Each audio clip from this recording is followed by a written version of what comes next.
Hello everyone, मैं विशाल महाजन आज आपके बहुत सारे क्वेश्चंस का आंसर देने वाला हूं जो आपके दिमाग में चल रहे होंगे। जहां बहुत सारे लोगों ने आपके दिमाग में डाले होंगे कि क्या क्लास 11th में मार्क्स कम आते हैं। यहां क्या का मतलब नहीं होता, आपको पूरा विश्वास दिलाया जाता है कि क्लास 11th में मार्क्स हमेशा कम आते हैं। क्या ये सच्ची एक बात है, क्या ये एक रियलिटी है, ये आज हम चेक करने वाले हैं। क्या क्लास 11th बहुत मुश्किल होती है, हर एक बात को डिस्कस करेंगे कि क्या सच्ची में मार्क्स कम आते हैं और 11th क्लास मुश्किल क्यों पड़ती है। इसके बहुत सारे कारण, जिसमें से सबसे पहला कारण मैं आपको दिखाने वाला हूं। जब हम क्लास 10th के अंदर जाते हैं, जब क्लास 9th में होते हैं, तो हमेशा आप अगर ध्यान से देखोगे तो क्लास 10th में आपने अपनी पढ़ाई को स्टार्ट कर दिया होगा सीरियसली 15 मार्च या 1 अप्रैल के आसपास स्टार्ट कर दिया था, नहीं कर दिया था, कर दिया होगा। हो सकता है आपके 1 अप्रैल तक 2 चैप्टर भी अप्रोक्सीमेट खत्म कर लियो आपने पढ़ के, चाहे ट्यूशन में, ऑनलाइन, कैसे भी, चाहे स्कूल में। बहुत सारे बच्चों के प्राइवेट स्कूल ज्यादातर स्टार्ट हो जाते हैं क्लास 10th के 15 मार्च के अप्रोक्सीमेट स्टार्ट हो जाते हैं। गवर्नमेंट स्कूल थोड़े लेट स्टार्ट होते हैं, लेकिन प्राइवेट स्कूल लगभग स्टार्ट हो जाते हैं। हम चैप्टर भी कंप्लीट कर चुके होते। वो क्लास 10 थी जहां पे हमें मैथ्स पढ़ना था, जहां पे एसएसटी पढ़ना था, हिंदी पढ़ना था, इंग्लिश पढ़ना था, साइंस पढ़ना था। फिजिक्स, केमिस्ट्री और बायो एक ही साइंस में आते हैं। लेकिन क्लास 11th एग्जाम खत्म होते हैं 1 अप्रैल को, अभी सोच रहे होते हैं अभी तो एग्जाम ही खत्म हुए यार, अभी तो ऐश कर लेते हैं, अभी तो थोड़ा घूम फिर लेते हैं, बहुत मेहनत करी है, अभी तो घूमने का टाइम है।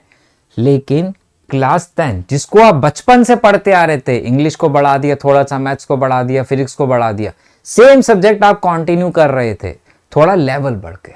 लेकिन क्लास 11 चाहे आप अकाउंट्स पढ़ रहे हैं आपके लिए नया, आप फिजिक्स पढ़ रहे हैं आपके लिए नया, आप केमिस्ट्री पढ़ रहे हैं आपके लिए नया, मैथ्स टोटली नया है, तो लेवल हाई हो गया। ये तो बोलूं कि नए सब्जेक्ट्स आ गए। लेकिन अगर आप अभी भी 1 अप्रैल को यही सोच रहे कि अभी तो एग्जाम ही हुए थे, तो अभी तो मुझे ऐश करनी है, अभी तो घूमना है, अभी तो मूवी देखनी है, 10 अप्रैल आता है, अरे अभी कौन सी स्ट्रीम लूं यार, अच्छा स्ट्रीम का फॉर्म तो फिल कर दिया था, वही लूं कि चेंज करूं, कॉमर्स ली थी तो अभी पेपर अच्छे गए थे, अब साइंस ले लूं, ठीक है। तो यही चीजें दिमाग में चल रही होती है। चलो स्ट्रीम का भी डिसाइड होता है, अब साइंस में पीसीएम लूं, पीसीबी लूं, एम लूं कि नहीं लूं, कॉमर्स विद मैथ्स लूं, कॉमर्स विद विदाउट मैथ्स लूं, कोर मैथ्स लूं, अप्लाइड मैथ्स लूं। अभी हम चीजें ही सोच रहे हैं, 10 अप्रैल हो जाता है।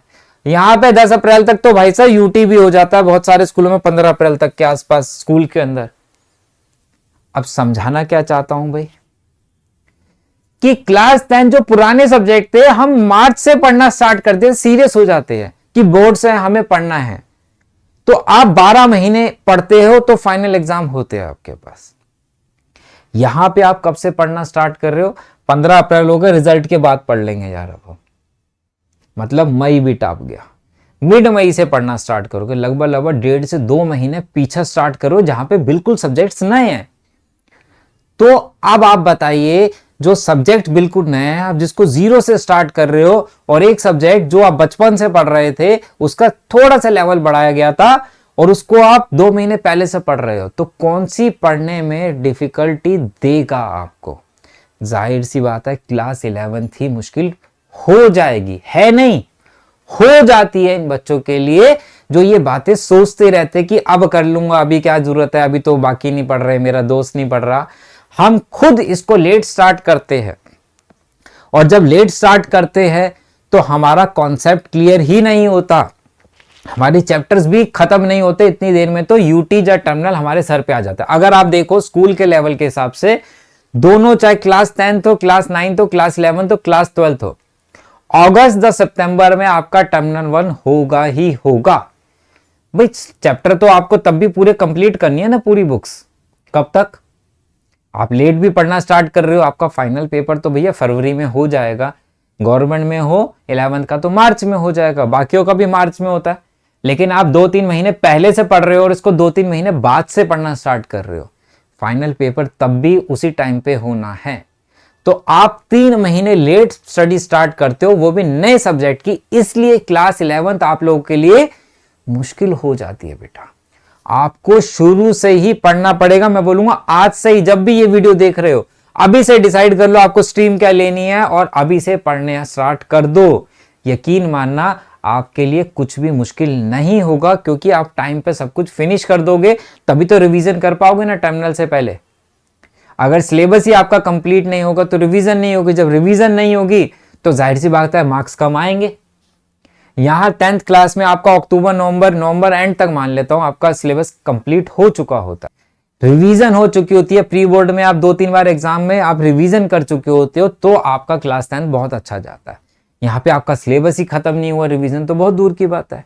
तो रिवीजन नहीं हुआ तो मार्क्स कम आएंगे, चीजें मुश्किल लगने लगेगी, क्योंकि टाइम कम है और चीजें नहीं सीख रहे। तो ये चीज आपकी सबसे बड़ी गलती होती है क्लास 11 के बहुत सारे बच्चों की। इसके बाद दिमाग में आता है कि IIT JEE नीट की प्रिपरेशन भी सर क्लास 11 के साथ करूं कि नहीं करूं। ठीक है, कॉमर्स वाला सोच रहा होगा CA फाउंडेशन करूं कि नहीं करूं। बिल्कुल कर सकते हो, इसमें कोई दिक्कत नहीं है, लेकिन वही है कि आपको डिसाइड आज ही करना पड़ेगा और अभी करना पड़ेगा। एक बारी जो टाइम देना ना इन चीजों में दे दो, कि मुझे कौन सी स्ट्रीम लेनी है, कौन से सब्जेक्ट लेने हैं, मुझे JEE करना है, मुझे नीट करना है, मुझे CA फाउंडेशन, जो भी करना है, NDA करना है, उसको पहले एक बार डिसाइड कर लो, ताकि ये बार बार कंफ्यूजन ना रहे। हाँ, आगे जाके कुछ आप चेंज करना चाहो कर सकते हो कि CUT का एग्जाम भी देना है, वो अलग बात है, लेकिन एक बारी आप इन चीजों में जो फंसे हुए उसको क्लियर करो। क्योंकि चाचा से पूछते हो तो कोई राय देता है, मामा से पूछते हो तो कोई राय देता है, तो सबकी राय अलग अलग होती है। तो पहले मम्मी पापा के साथ बैठो, खुद बैठो, मम्मी पापा का बड़ा भाई बहन है उसको भी बिठाओ कि भैया मैं ये चाहता हूं, अब आप बताओ क्या क्या करना है और कैसे होना चाहिए।